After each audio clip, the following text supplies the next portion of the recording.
عارف صاحب نو لکه څنګه چې مخکې بحث وشو امریکا دې ځینې نه وځي یعنی طالبانو سره که د تنزل د خبره کار څه ده دا نه د شکست په معنا ده او نه په دې معنا ده چې هغه کوم اهداف چې د هغې په خاطر امریکا دلته حضور لري هغې کې تغییر نه دی راغلی او د بلې خوا نه طالب هم که لکه څنګه چې تاسو ویلي دغه لوبه کې شاملېږي نو د دې نتیجه دا ده چې طالب تجزیه کېږي او داعش قوي کېږي دا دی غواړي په دغه مرحله کې د جګړې ډګر داعش ته وسپاري که څنګه زه وایم چې د امریکایانو دا هڅې او څه کورنی مصرف هم لري تاسو پوهېږئ چې دغه راتلونکي هغه کې څو میاشتو کې د پارلمان ټاکنې دي د کانګرس په امریکا کې او ټرمپ ویل کېږي چې محبوبیت مخ پر راټیټېدو د هغه څه وعدې چې ورکړې تر اوسه پورې یو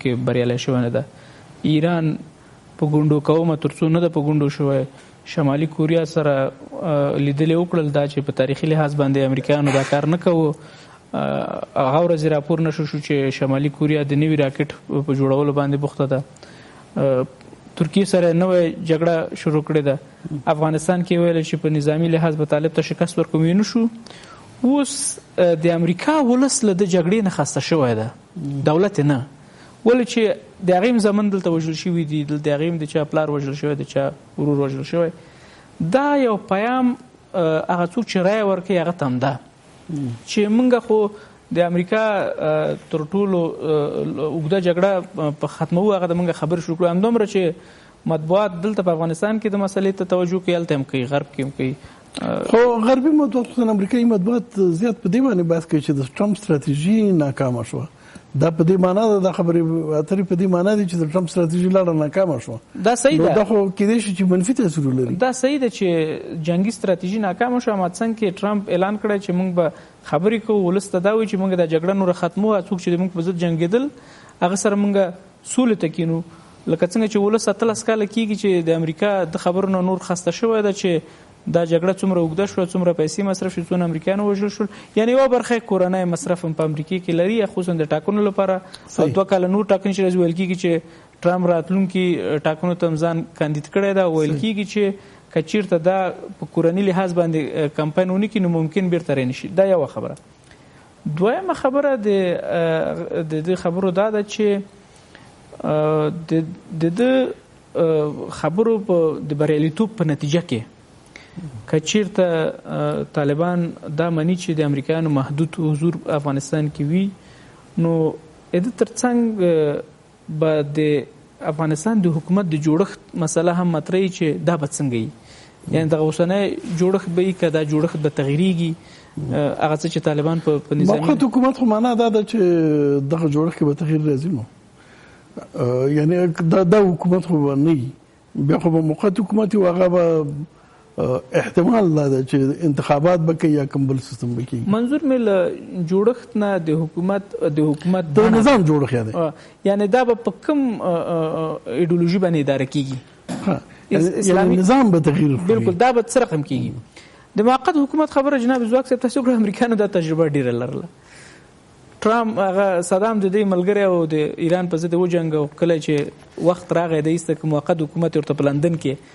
په جلاوطنۍ کې جوړ کړ همدارنګه د لیبیا په اړه ویل کېږي چې دا کار وکړي دوی کې دا تجربه لري څنګه چې ډاکټر صاحب وزین ویل چې هغې ته مطرح نه ده چې څوک نه صحیح یعنی دا چې اوس موقت حکومت کامیابیږي که نه هغې ته رسېږي که نه دا خو بیل بحث دی مهم بحث هم همدا دی ځکه که طالب راځي دلته او د طالب راتګ په نتیجه کې طالب تجزیه کېږي د قوت په توګه ځان نشي ساتلی جنګیالي ځي داعش ته او داعش قوي کېږي نو بیا خو د جګړې ډګر داعش لاسته ورځي بیا خو د موقت حکومت دا خبرې بې معنا کېږي که نه دوه بحثه دي جناب زواک صاحب یو دا ده چې آیا د افغانستان جګړه د طالبانو په راتګ سره له منځه ځي او که نه ځي سوله دلته راځي که نه راځي زه غواړم لیدونکو ته ووایم په تاسف سره افغانستان کې په د نږدې راتلونکي جګړه نه ختمیږي که دغه طالبان ریم شي او داعش محوم شي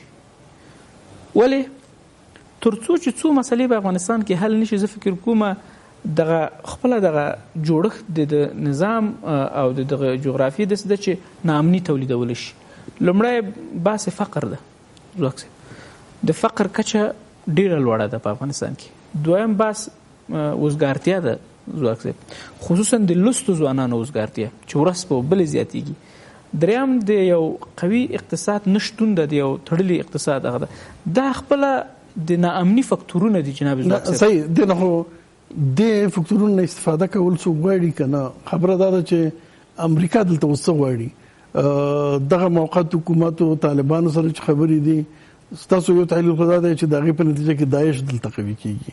نو داعش چې قوي کیږي خو به نو جګړه خو یعنی امریکا غواړي چې جګړه ادامه پیدا کړي، لکه څنګه چې ډاکټر صاحب ویل چې د سیمه کې رقابت خپل ادامه ورکول غواړي. بالکل. تاسو اتلس کلون ته وګورئ امریکایانو دغه حکومت یا د جوړښت د ډیزاین ک چې په تیر اتلس کلونو کې د یو قوي او مقتدر حکومت درامسته کېدو مخه ونیول شو. په تیر اتلس قصداً دا کار شو. ولې وشو؟ یو تر ټولو هغه نږدې دلیل دا ده چې کچېرته تاسو فکر وکړئ په اتلس کلونو کې یو ملي قوي او یو لاسي حکومت موجود و، نو ممکن دا د نننی راپور چې دا ورځپاڼې نشر کړي چې د معقد حکومت په سر خبرې کېږي، ممکن حکومت په مقابل کې درېدلی چې دلته یو قانوني حکومت شتون لري. د ولسمشر له خبره زه د خلکو پرای راغلی یم. تاسو څوک یاست چې د معقد حکومت خبره کوي؟ جانکری ته معلومه ده چې پرای راغلی. یعنې منظور مې چې ده یعنی یو قوي حکومت د جوړېدو نه اتلس کلونو کې هغه مخنیوی وکړه. د ترڅنګ چې دا کار وکړه یعنی قوي حکومت رامنځته نه کړ، د ترڅنګ یو بل کار هم وکړه. دا جګړه یو طرفه نه کړله، یعنی نه دومره نظامی فشار په مقابل لوري راغی چې هغه د نابودي کندې ته نږدې شي، او نه مخالف لوري دومره قوي کېدو ته اجازه ورکړه چې حکومت خو جګړې ته ادامه ورکړه. دا جناب زواک صاحب د کړکېچ د تیوري په رڼا کې یو بحث ده چې وایي که تاسې غواړئ کړکېچ مدیریت کوي نو کړکېچ باید اوږد کوي. د افغانستان کړکېچ 18 کاله قصداً اوږد کړی شو. صحیح. د دې لپاره چې کړکېچ له منځه یوسي کړکېچ اوږد شو او د کړکېچ د اوږدېدو عناصر تولید شو. لوس تاسې وګورئ په 2014 کال کې داسې یو ډله راوټوکېدله چې اهداف او موخې او ستراتیژي بیخي مبهمه ده، سړی نه پوهېږي چې دوی څه غواړي. منظور مې د خراسان څانګې هغه د خراسان څانګه ده چې د عراق او سوریې د داعش سره تړاو لري. طالبان خو بیا هم کېدای شي یو حده پورې اهداف روښانه وي. زه وایم چې خدای مکړه چې دغه څه چې را روان دي د یو ډېر ستر ناورین یو پایله نه وي چې اوسنی حالت به په هغه حالت ډېر سره هم ناورین په کم دلایلو باندې یعنی د هیلې په ځای د سولې په ځای خبره د سولې و ده روغې کېږي او تاسو د ناورین اندېښنه لرئ. په څه دلایلو په دې وروسته خبرې کوو چې څه رقم ناورین تاسو اندېښنه لرئ. جناب دکتر صاحب در اینجا بازیگر تنها آمریکا نیست که به هر ترتیبی که مایل داشته باشد طالب داخل حکومت شود، جنگ آنده شود، داعش. در اینجا قوت‌های دیگه وجود داره، روسیه وجود داره، چین وجود داره، ایران وجود داره، کشورهای منطقه وجود دارن و آنها نفوذ دارن و وسایل. و مثلا اگر اسلحه ضد هوایی به طالبان داده شود فکر نمی‌کنید که وضعیت جنگ یک تغییری بزرگ خواهد کرد؟ امریکا واقعا تهدیدهای جدی امریکا را یعنی متوجه امریکا نیست؟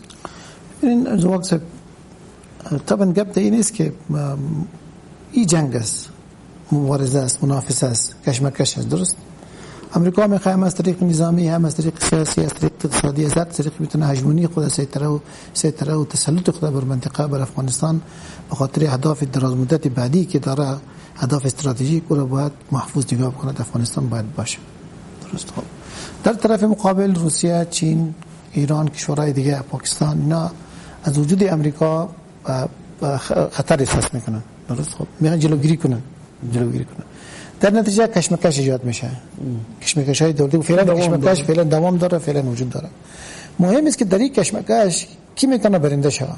اگر امریکا به این توانمندی رو پیدا کنه که با طالب کنار بیاد و خود افغانستان باقی بانه و بتونه افغانستان امریکا دوام بیاره، همیشه به اصطلاح طالب با طالب کنار بیای یا با از زمانی که این در مجموع با طالب اگر کنار بیاد در مجموع به اصطلاح بقای خود در افغانستان حفظ کنه، محفوظ افغانستان باقی بان امریکا، معنی چیزی که اهداف خود به دست آورد. لیکن سوالی است که آیا روسیه، چین، ایران، کشورهای دیگه آمریکا را میگذارن که به این هدف برسه یا نرسه، یا اینکه با امریکا امروز اونا کنار بیاد در اول.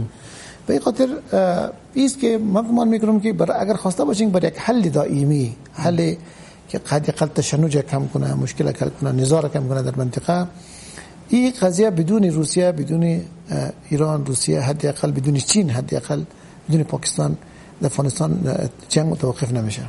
اگر امریکا خواسته باشه که به صورت دائمی و منطقه آرام شود، افغانستان آرام شود و بهتر در اون صورت با چین هم باید کنار بیه، با روسیه هم باید کنار بیه، با هم دو طرفه اطمینان میتونن تبادل کنن که افغانستان خطر متوجه او کشورها نمیباشه، افغانستان امنیت میباشه، امریکا اینجا حضور پیدا میکنه و روسا هم قبول کنن حضور امریکا را، ایرانی هم قبول کنن، پاکستانی و چینایی هم قبول کنن بعد شروع. لیکن سوال است که آیا ممکن است یا نیست؟ به خاطر اینکه گپ خیلی ساده نیست. اینجا قصه کشمکش است. مثلا همیشه اگر پای یک وقت بود اتحاد جماهیر شوروی وجود چند آمریکایی یا غربی جرمن یا آمریکایی را که به خاطر پترول تفحصات در شمال کار میکردن و برژنف مستقیما امرای داود خان مطرح کرد. قضیه خیلی بزرگه که مسلح نبود، یعنی چند نفر افراد غیر ملکی ولو که کار میکردن. آیا سوال است که وجود امریکا و روسا در مدت روسیه قوی میتونه بر خود این تحمل کنه یا نه؟ این سوالی که هنوز جواب نداره، این آینده باید جواب بده. لیکن این کشمکش است. آیا امریکا به این موافق میشه یا نمیشه؟ یا است که مثلا میتونه مذاکرات امریکا با طالبان به خاطر تضعیف بیشتر طالبان باشه، مثلا ایجاد درز بین طالبان، مثلا به خاطر که یقینا در قضیه طالبان شما گمان نکنید یک کتله واحد است، مثلا جای مختلف موجود است بین طالب، یک چتر است، چتر کلان است، در بینش افراد مختلف وجود داره، لیکن در او هم همه مردم مطابقت میکنن در این قضیه از رهبری خود یا محل شک است. مثلا آیا طالب تا هنوز قسمت مذاکرات طالب ساکت است، هیچ اعلان نمیکنه. یکی از عادتهای طالب همیشه است که همیشه مذاکرات میکنن لیکن هیچ وقت میگن اعلان نکنین مذاکرات، به خاطر که از خوف از تشویش میتونن داشته باشن. تشویش منطقی است که افرادشان در سنگر تاثیر نکنه، به خاطر که اونا را میشه عالی یک قضیه بسیار مهم است. و گپ دیگه است که در مجموع ما به فرض ازی بحث می‌کنیم، کلی بحث به فرض ازی که مسائل انجام شده، لیکن هنوز چیزی که بسیار مهم است در این عرصه، هیچ چیزی بسیار واضح و روشن از این مذاکرات فعلا به مطبوعات داده نشده. درست. یعنی همه چیزی که مشهور است تکهنات است. مثلا حالا که شما دوچ مذاکرات در کجا شد، سر چی بحث شد، مثلا نه به کجا نتایج رسید، نه طالب حرف میزنه، نه امریکا حرف میزنه، نه حکومت افغانستان. و میشه که بعضی چیزایی که نشر شده ممکن است میشه که خود قصدن یعنی قصدن باشه به خاطر گمراه ساختن افکار عمومی. این احتمال ما همیشه داشته باشیم، همیشه موجود باشه افکار، لیکن نتیجه گیری عمومی یا روسیه و چین و امریکا با هم با کنار بیان، منافع مشترک اینجا ایجاد شود، و یا یکی از طرفان شکست بخوره، یا امریکا در افغانستان شکست بخوره و یا فرضاً امریکا کامیاب شد و بتونه که روسیه و چین و کشورهای منطقه را دچار شکست بسازه. تا اون وقت در افغانستان پس جنگ ادامه خواهد داشت. ظاهرا احساس میشه که در افغانستان فعلا هنوز امریکا و قوای منطقوی در مجموع به این نتیجه نرسیدن که افغانستان آرام شود. هنوز هم چیز است به خاطر که وجود ناآرامی در افغانستان، این به خاطر اهداف امریکا هم کمک میکنه، منطقه هم کمک میکنه، لیکن ممکن است روسیه از نارامی بیشتر افغانستان چی داشته باشه، تشویش داشته باشه، به خاطر که چین ممکن است از افغانستان نارامی که نارسیسم باشه قابل تشویش باشه. لیکن امریکا هدف اساسی کلی امریکا برقرار ساختن و تحکیم هژمونی و تسلط امریکا بر جهان است در مجموع.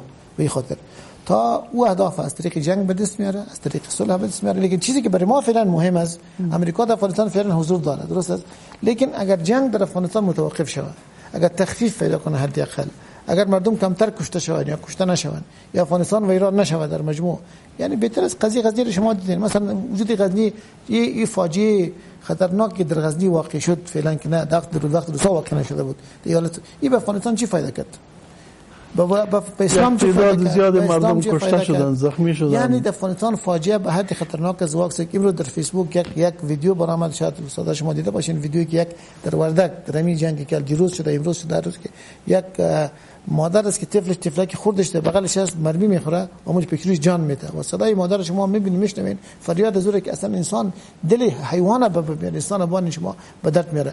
به این خاطر این قضیه عالم هم که از چی که به دست آورد، از این دولت چی به دست آورد، طالبان از چی به دست آوردن، یعنی فایده ازی به اسلام، افغانستان، وطن، یعنی چی شد؟ بینی خارجی در جنگی که در افغانستان جریان داره نه منافش به افغانستان است، نه به مردم افغانستان است، نه به اسلام است، لیکن منافش یا به امریکا و یا به کشورهای منطقه است.